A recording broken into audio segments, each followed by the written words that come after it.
Bismillahirrahmanirrahim. Assalamualaikum warahmatullahi wabarakatuh. Izinkan terlebih dahulu saya memperkenalkan diri saya. Saya Rizky Asraf dengan NIM 3012212. Saya dari semester 3 Prodi Ilmu Al-Quran dan Tafsir, Fakultas Usuluddin dan Studi Agama, Universitas Islam Negeri Sultan Toha Saifuddin Jambi.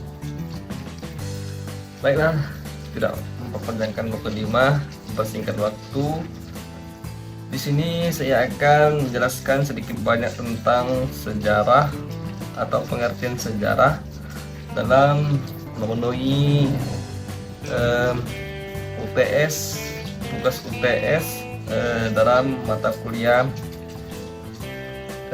sejarah peradaban Islam. Baik, langsung saja. Pengertian sejarah. Secara etimologi, sejarah berasal dari bahasa Arab, yaitu sajaro, yang berarti terjadi.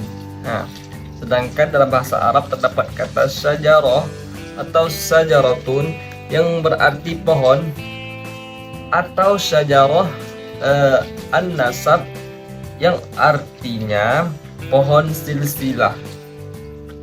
Dalam bahasa Inggris ada kata yang berpadaan dengan sejarah, yakni history, yang berarti masa lampau umat manusia, atau kejadian yang dibuat oleh alam.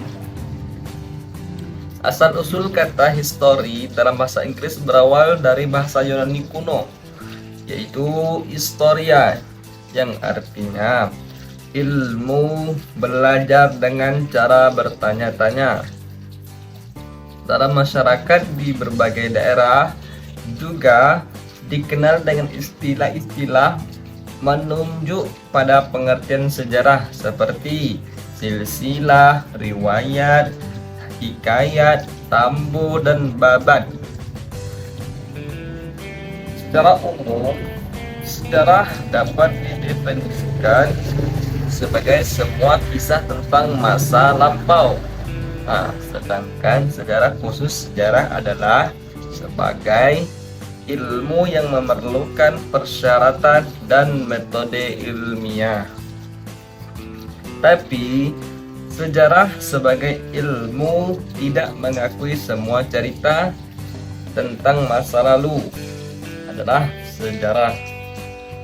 Pengertian sejarah menurut beberapa para ahli. Yang pertama, menurut Norman Cantor, beliau mengatakan sejarah studi tentang apa yang telah diperbuat, dikatakan, dan dipikirkan manusia pada masa lampau. Itu sejarah menurut beliau.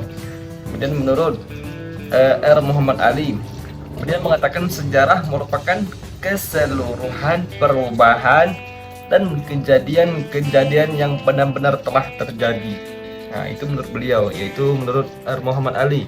Kemudian menurut Muhammad Hatta, sejarah adalah bukan sekadar cerita kejayaan masa lalu, melainkan pemahaman di masa lampau yang di dalamnya mengandung berbagai dinamik atau problematika yang dapat dijadikan pelajaran bagi manusia berikutnya. Kemudian yaitu tujuan dan kegunaan sejarah.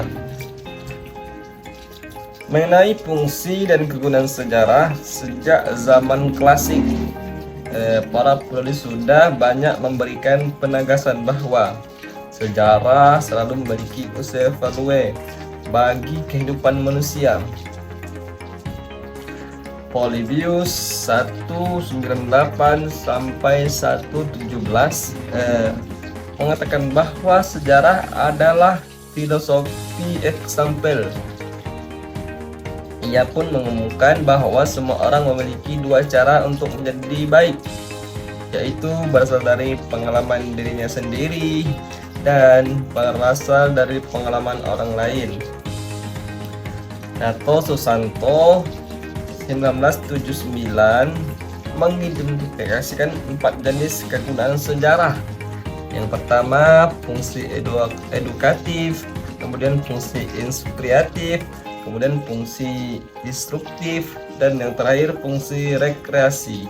Nah, itu fungsi dan kegunaan sejarah.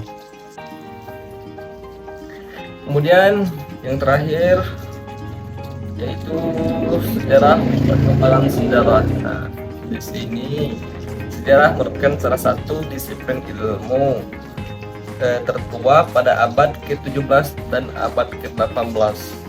Sejarah secara formal diajarkan di universitas-universitas Eropa, mulai dari Oxford University hingga Göttingen Gilbert 1977. Walaupun kemunculan ilmu sejarah baru terasa di abad ke-19 bersamaan dengan perkembangan ilmu pengetahuan sosial, di mana perkembangan ilmu sejarah diwarnai oleh konflik persaingan di antara para tokohnya. Nah, itu sejarah, perkembangan sejarah. Namun jika kita telusuri lebih jauh lagi, embrio lahirnya ilmu sejarah dapat ditarik dalam sejarah historiografi Eropa yang akan dilihat sebagai gejala terkait oleh waktu dan terkait pula oleh kebudayaan pada zamannya.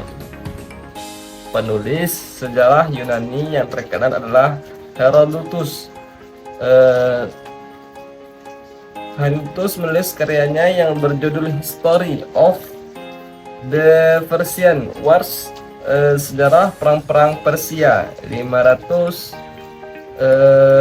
Ia melihatnya perang ini sebagai bentrokan antara dua peradaban yang berbeda, yaitu Yunani dan Persia.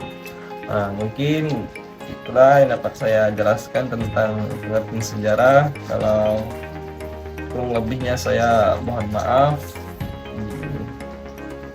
Dan saya akhiri, wassalamualaikum warahmatullahi wabarakatuh.